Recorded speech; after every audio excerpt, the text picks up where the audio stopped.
A memoir like this is beyond cathartic. You bring up things that you didn't remember happened. And as soon as you do, it opens up that place in your mind that you spew out onto the pages. I met Stephen when I was 16 years old at a concert.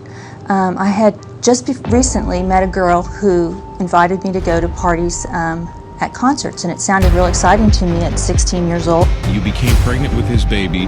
At one point, you had gone through a very traumatic fire, and he said that he wanted you to abort that baby.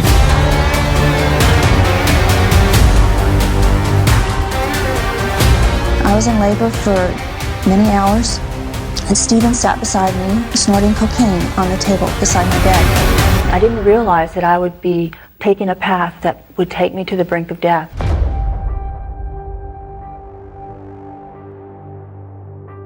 Hi, I'm Shelby, and welcome to Shelby's Search Bar, a brand new series on Deep Dive, where I take you all on a journey through the world's largest and complex database, the internet. Who knows what dark corner I'll come across, expose, and share with you all next. Today we are venturing into the criminal world of rock and roll. The rock world has long been one of the largest American influences on world culture and has thrived in the music industry for decades. However, due to the mass amounts of money and influence these bands have generated for multi-billion-dollar corporations, their crimes and wrongdoings have often been shielded from the public eye or overlooked.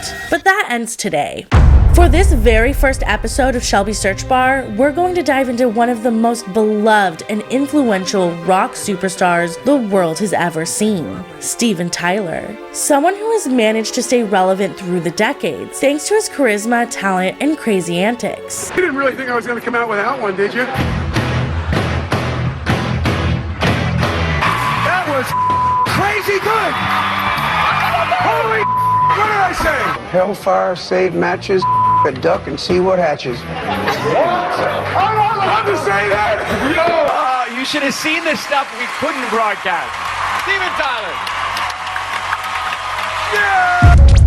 As the frontman for Aerosmith, he was fundamental in bridging the gap between rock and roll and hip-hop, and is one of the few rock stars to cross over into the mainstream. He is a friend to some of the most powerful and influential people in the world, a client of one of the most sinister companies in Hollywood, and undeniably part of American rock and roll royalty. But today, we are diving into what that truly means and how Steven Tyler has kept the darkest secret that I've ever come across. So without further ado, let's go back to a very dark side of the 70s rock and roll world and explore a twisted side of Steven Tyler that has been hiding in plain sight for years. Whenever I begin a deep dive investigation, I crawl every corner of the internet to find the truth. But because I visit so many websites while researching, I rely heavily on Surfshark VPN to keep my information safe by encrypting my browsing history, device hardware details, and my location. This is data that a website would immediately have access to without Surfshark VPN. Surfshark VPN is the most affordable way to keep yourself anonymous online at just over $2 a month. But internet safety isn't the only perk of Surfshark VPN. I moved overseas a few months ago, and because of Surfshark, I can still stream all of my favorite shows every day by simply setting my location to the United States. Surfshark VPN allows you to literally travel the world virtually. Check the link in the description box and use our code DEEPDIVE for 83% off and 3 extra months for free. Not only is this the best deal on the market, but Surfshark does not cap the amount of devices you can use. So for just $2.49, you can keep all of your devices safe and stream any show from anywhere in the world.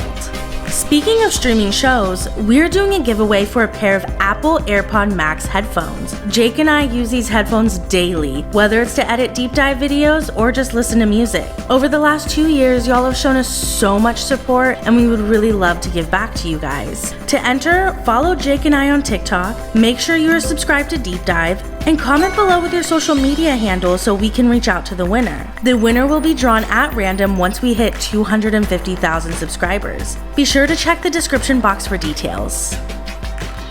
Steven Tyler was born in New York on March 26, 1948, to his parents Susan Ray and Victor Tallarico. Steven's father Victor went to Juilliard and was a classical musician who taught music in the Bronx. Steven, having a classically trained musician and pianist as a father, would be the very beginning of his love for music, mainly rock. Steven Tyler didn't just dream of being a rock star as a child, he knew that's what he was destined for, saying, "I'd been a rock star ever since I could remember. I came out of my mother's womb screaming for more than nipple and nurture. I was born to strut and fret my hour upon the stage, fill stadiums, do massive amounts of drugs, and sleep with 3 nubile groupies at a time. All I needed was for the rest of the world to see who I truly was." Steven Tyler, the demon of screamin'. Steven formed his first band at just 12 years old, spending most of his childhood making music with various garage bands and getting into typical teenage trouble in the 60s for smoking pot. But by the time he was 18 in 1966, Steven Tyler was in a band called Chain Reaction, having recorded 2 singles with CBS Records that made him a local legend in Sunapee, New Hampshire, where he spent his summers at his family's vacation home. Through his teens, Steven experimented with an ever-changing lineup of bands.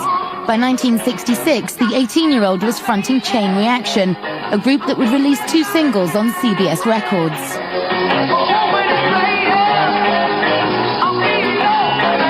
I was crazed. I wanted to play rock and roll. It was whatever it takes, you know. Fake it till you make it, right? Pretend to be somebody until that somebody turns into you. In the summer of 1966, Steven started playing gigs at the Barn, a popular music venue near his family's holiday retreat in Lake Sunapee, New Hampshire.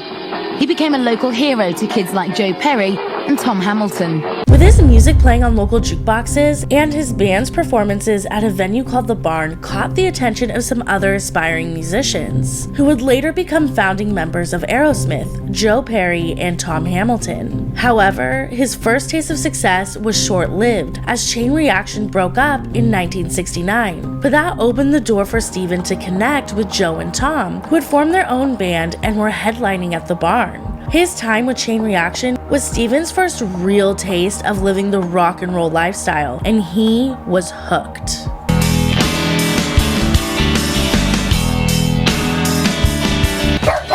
What turned you into a groupie? The music, obviously, but what is it about it? Even to this day, it's hard to describe the feeling that I get when I listen to music. It touches a part of me nothing else can. In a way, nothing else can. So there's some pictures of Steven in there. Yeah, that's a great one. How did you meet him? Aerosmith didn't exist yet, right? Nope. We went to the same high school. He was 18, I was 16 when we met. But he was in a band, and he was really, really cute. And really sexy. You have no idea. I wish I did. His dad was a musician, always on the road. So he had this big house in Yonkers. He had the attic room, and it was basically a mattress on the floor, and he had these huge speakers, one on each side of the pillow. So you'd be like laying in bed, making love to this gorgeous guy with all this music kind of washing over you. It was really, really nice. I'll never forget it. He had so much energy, and he was such a wild man, and he was always on, that it got to be a bit too much. And he had this big mouth. When I would like get high on pot, I would look at him, and his mouth would be this huge thing. So you left Steven, and you kind of broke his heart, right? Yeah, that's what they say. I think he was kind of mad that I had left him, but I was too young, and there were too many people hanging around in his house, and there was too many drugs. Fast forward to 1970, Steven Tyler and Joe Perry would get an apartment in Boston on Commonwealth Avenue. The band living together and creating music every waking moment was Steven's dream. In the early days of Aerosmith, the band members consisted of Steven Tyler, lead vocalist, Joe Perry, lead guitarist, bassist Tom Hamilton, Joey Kramer, the drummer, and Steven's childhood friend Ray Tabano, who played played rhythm guitar. Ray would be replaced just a year later, but would stick around with the band in a more manager-like role. They lived as starving artists for the first 2 years, having to steal food from the local Stop and Shop to feed themselves, taking any gig in any small town that consisted of at least 50 people. But no matter how small the gig, they would always dress up and play as if it was their big break.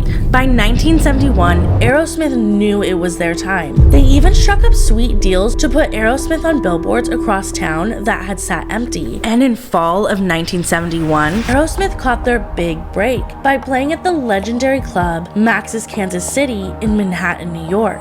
Clive Davis was at this particular show, and Aerosmith put on the performance of their life. They got to the end of their set and were completely out of songs, but the crowd wanted more, so they ended up freestyling, and the crowd went wild. I was knocked out by everything about the band. There was just charisma, just riveting up and down the stage. Clive Davis basically signed Aerosmith on the spot to Columbia Records for $125,000. I remember Clive Davis came up and said, "You're going to be a big star. I'm going to make you a star." He came down and he said he would sign us that night. We're just like, wow. We're big time. We made it." As Aerosmith's fame was blasting off to new heights the rock and roll world had never seen before, their everyday lives were completely transforming. Each day brought new accomplishments, new exciting projects, and since it was the 70s, new groupies. Morning, Summer. Groupie? What's the matter? You want me to be a groupie? Well, groupie's an important job. I research groupies on the internet. They're sluts. They sleep with a band. No, that's not true. They're like cheerleaders. I don't want to be a cheerleader. Groupies, a term coined in the 1960s, as young women who would follow their favorite band around on tour, had its meaning changed by the 70s to basically mean women who chased after rock stars in hopes of sleeping with them. If he doesn't strum a guitar or sing like a sex maniac, then he's lying. I used to be a groupie. When I went to New York, it was just all these people, you know, and everybody's super nice to me, and I didn't realize that the whole scene was all you had to do is have a body, you know, and like go back to a motel and ball, and then the next day the person didn't even know your name or didn't care who you were, you know. Who did I start with? Oh, fuck. Forget it. The Box Tops. Oh, shit. Never. Oh, that was funny. The Box Tops back in Atlanta, Georgia. And after the Box Tops was the Fudge. Then that was big time. And now you've hit the big time.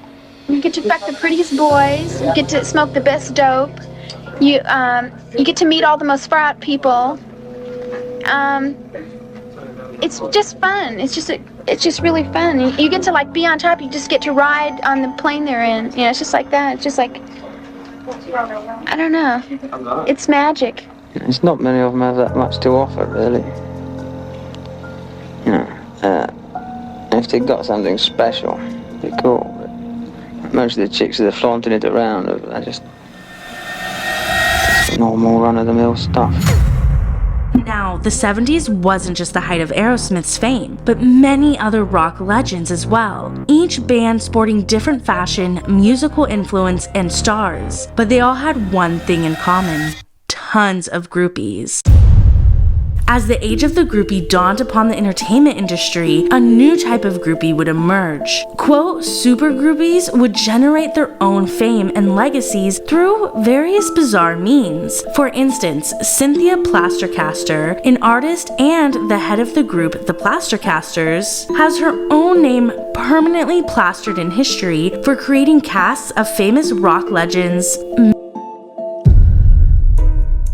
Jimi Hendrix would be one of the most famous to be casted. Even Kiss wrote a song called Plastercaster despite never being molded by Cynthia. I think Jimi Hendrix is the best one she has. I've never seen it. The biggest, yeah. And just as the steps next up, he's got a heart, and then he slapped the cup over his balls. He's got to stand up, and he's got to hold his hands back here and push his balls into the cup so you can get it all there, and then about 30 seconds it hardens, and you can slip the cup off unless it catches in some of his pubic hairs. That's what happened to Jimi Hendrix, Cynthia told me. You know, that happened to Eddie too. He was actually in pain. That's the only part that might possibly be painful, the whole process. But the groupie era wasn't just music, drugs, and parties. It also had a very, very dark side to it, filled with crimes, abuse, and famous rock stars who were extremely predatory. Some people didn't like us, you know. Like Led Zeppelin didn't like us at all. Richard Cole, he took this leather strap and started beating me, and I didn't even know him. They threw Cynthia in the swimming pool and ruined all her velvet clothes. They were really weird. Hostile. Really? I know they invited us to a party. Freaks? Who was this fellow? Led Zeppelin. They invited us to a party really innocently. You know, I'm a fool, you know. I know. She likes it. No, they beat her too, and she loved it, though. I didn't. I went home. As these stars were rising, the ages of the girls they were lusting after were falling dramatically. You have to use a little discretion.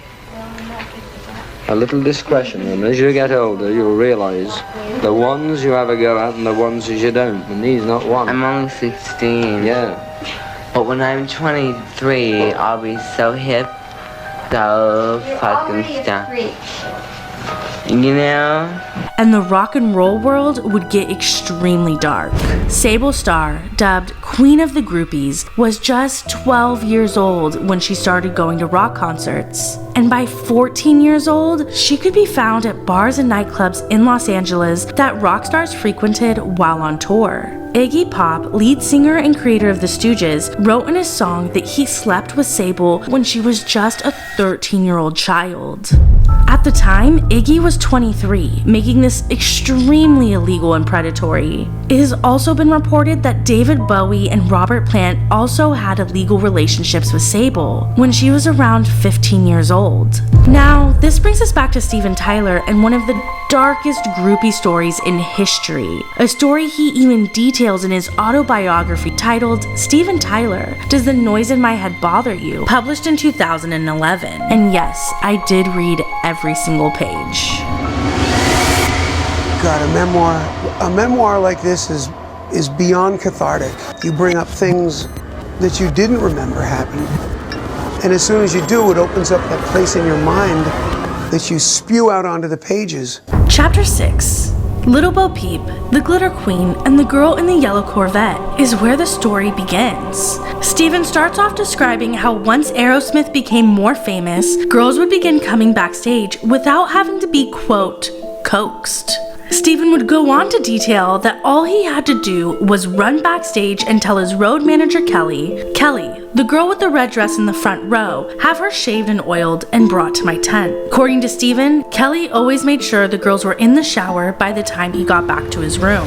But where things really begin to get disturbing is within the next few pages of Chapter 6. It is November 1973, and Aerosmith had just performed at the Paramount Theater. Backstage, the band is introduced to 6, as Steven describes, quote, nubile young chicks dressed up in fantasy-style costumes.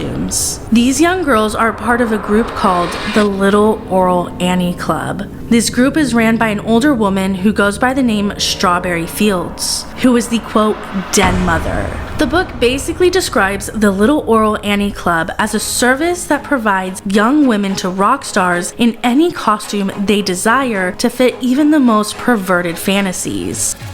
Ran by an older woman who seemingly plucks young underage girls with a rough home life to serve up to these rock stars. Did she lead you into rock and roll or something, or what? She sure did. She was older than I was. Told me that you were 15 at the time. I was 15. I wasn't allowed to go with her to a concert until my 16th birthday, which was just 1 month before I met Steven. That was that your mother's rule, or was that? No, it was because of the law. The law. She would have taken me if the laws would have allowed me to go, but because of the law. In Portland, Oregon.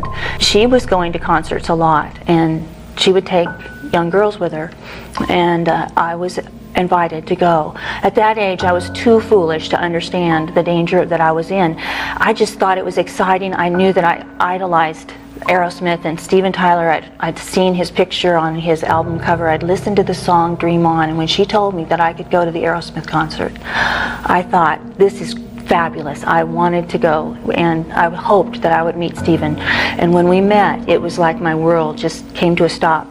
I was young enough and foolish enough to think that this was a fortunate situation. I didn't realize that I would be taking a path that would take me to the brink of death, and that I would be lucky to survive. Julia, one of the 6 girls introduced to Aerosmith that night, would wind up being Steven Tyler's girlfriend for 3 very traumatic years. Directly from page 140 and 141, Steven Tyler wrote, "She was 16, she knew how to nasty, and there wasn't a hair on it. With my bad self being 26, and she barely old enough to drive, and sexy as hell, I just fell madly in love with her." In 1973, Aerosmith was touring non-stop across the United States, which makes having a relationship with a 16-year-old high schooler extremely difficult. Steven needed to come up with a solution so he could bring Julia across state lines and into all the concert venues. His solution was to become her legal guardian. Yes, you heard that right. Steven asked Julia's mom for legal custody so he wouldn't be arrested if he took Julia out of state, and the mom obliged. And he came to me and told me that he needed to become my legal guardian so that I could travel with him and tour. I didn't really understand what all of that meant. Why would he do that? What was it? Because you were at that point you were 16 years old, is that correct? Yes, I was barely 16. He wanted to take me on tour with him, and he told me that it was illegal for me to cross state lines unless he was my guardian and I was his ward. I didn't think my mother would sign the papers,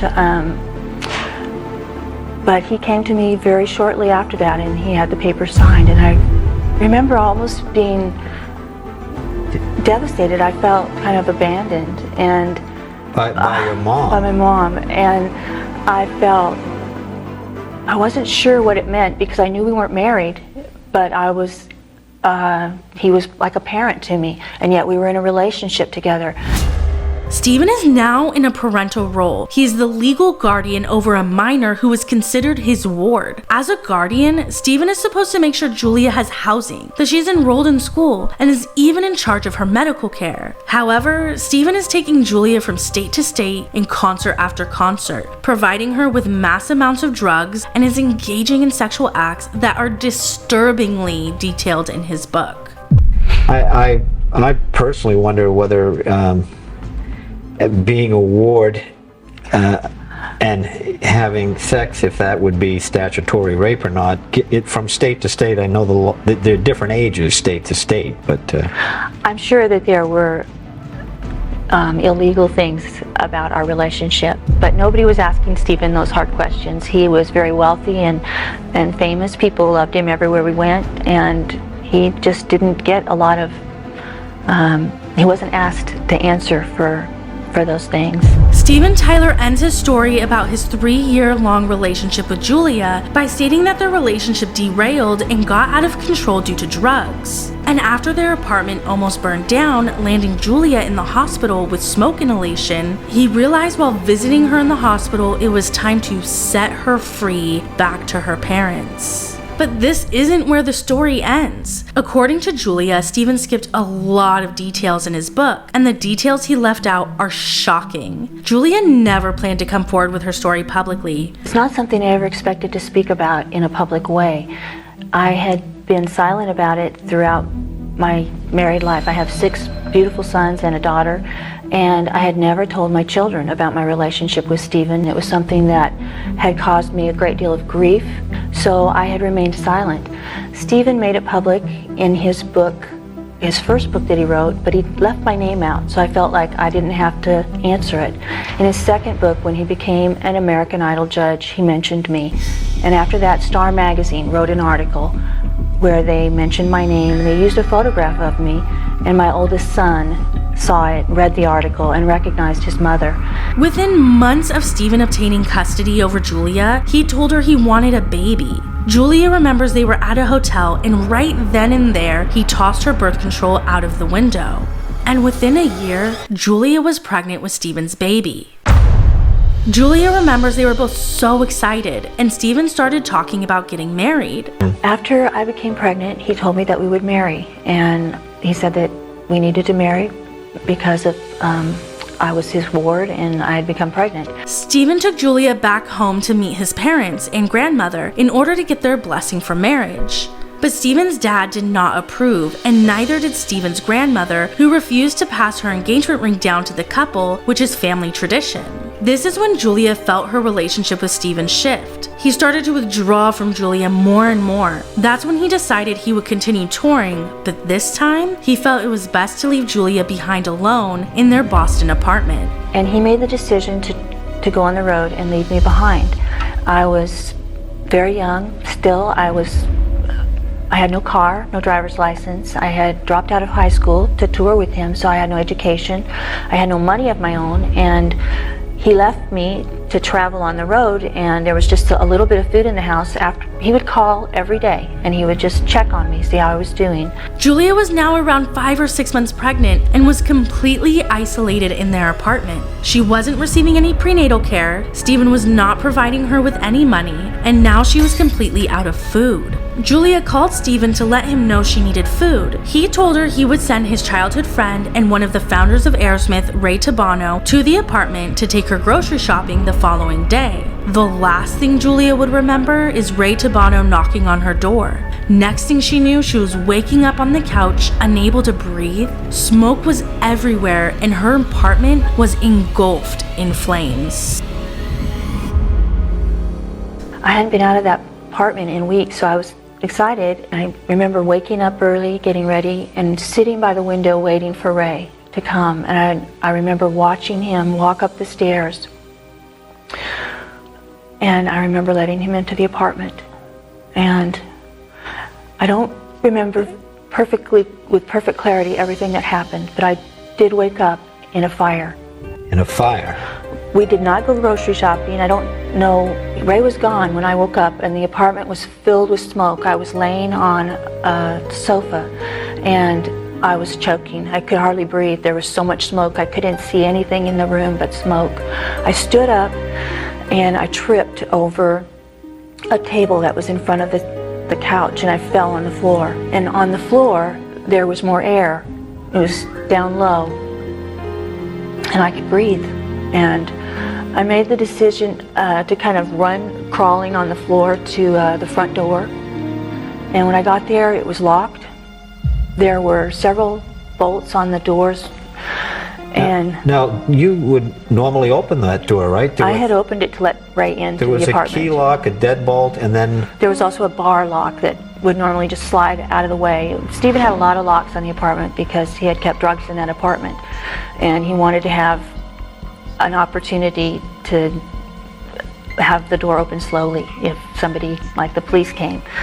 And so there were a lot of locks on that door, and the bar lock wouldn't move. I couldn't get it to budge. I knew that I had to get out of the apartment very quickly, so I started crawling on the floor to the back stairway. There was a stairway that led down to a kitchen, and there was another exit out that way. Out the back of the apartment? Yes. Mm-hmm. When I got to the stairs, there was smoke and flames on the stairs, and I couldn't get down the stairs, and I knew that I wasn't going to get out of that apartment. And I remembered a public service announcement.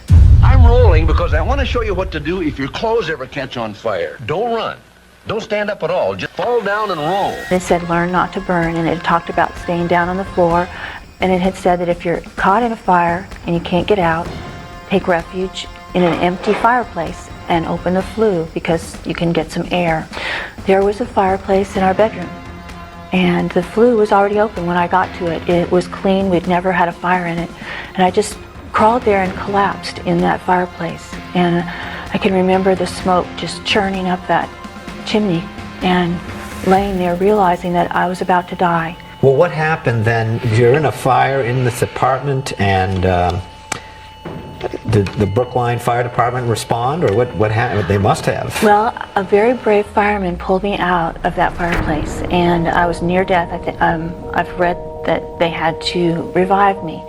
I woke up in a hospital, and I was okay. The doctors had thought that if I survived, I would be brain damaged because I had had so much smoke inhalation. But I was fine. I was able to answer their questions. How the fire that almost took Julia Holcomb's life came to be will forever remain a mystery. The next thing Julia would remember was waking up in a hospital with Steven by her side, not knowing how many days had elapsed since she was rescued from the fire. Despite the amount of smoke Julia inhaled, her lungs were remarkably clear, and the baby's heartbeat sounded fine, according to the doctor who was treating Julia. She was getting stronger and stronger in the hospital over the next couple of days when Steven Tyler would approach Julia with an ultimatum that would change her life forever. But before I could get out of that hospital, Steven came to me and told me that I was going to have an abortion. I wanted my baby with all my heart, and I was looking forward to having my baby. And I remember just telling him no, that would not happen. I was devastated. I didn't understand how he could even talk to me about something like that, as if it was decided for me. I don't really know how far along I was in my pregnancy because I had never received any prenatal care. Steven hadn't allowed me to have a gynecologist look at me because I was his ward and I was pregnant. He didn't want me to answer questions. And we began to argue. He had lawyers there at the hospital. He had another doctor who was there and had told me that he said that this other doctor was going to perform the abortion, that the doctor who had seen me before was not going to do it. I told him no. And I remember telling him, how could you even ask me to consider this? I'm almost 5 months pregnant and I've just barely survived a fire. This is not fair. I shouldn't be asked to make such a serious decision in a situation like this. And his words to me were that I had to have the abortion right now, or the doctors wouldn't do it because I was so far along. He used all of his power and wealth to bring about that abortion. The decision was either I could have that abortion or I could hit the street. You know, maybe my mother would take me back. I didn't know. At that point, I was terrified. I just gave in out of fear and desperation. I didn't know what would happen to me, and I didn't know how I would take care of a baby. I had no prospects. I felt like I had no power. I just caved in and I just said yes. And that was where the worst nightmare began, because that abortion was a late-term saline abortion. After they had given you the saline injection, Steven was there beside you doing lines of cocaine? While I was in labor, he was doing drugs in that hospital room. I remember he even offered drugs to me at one point, and I was so sick and I didn't accept them. I remember turning away from him, just sad inside and grieving. I was in labor for many hours, and when the baby began to be delivered, they put me under. They gave me a shot and I went to sleep. The rock and roll world is extremely dark, filled with predators, victimized children, and ultimatums that can take a lifetime to unpack. Although many of the rock stars mentioned in this video went on to have fruitful careers despite the victims they left in the wake of their destruction, in this day of streaming and true crime documentaries being more widespread than ever, their victim stories will never be forgotten. And Steven Tyler has begun to lose his favorable storyline with the public. But he did get his wish. He will always be remembered as the true demon of screamin'.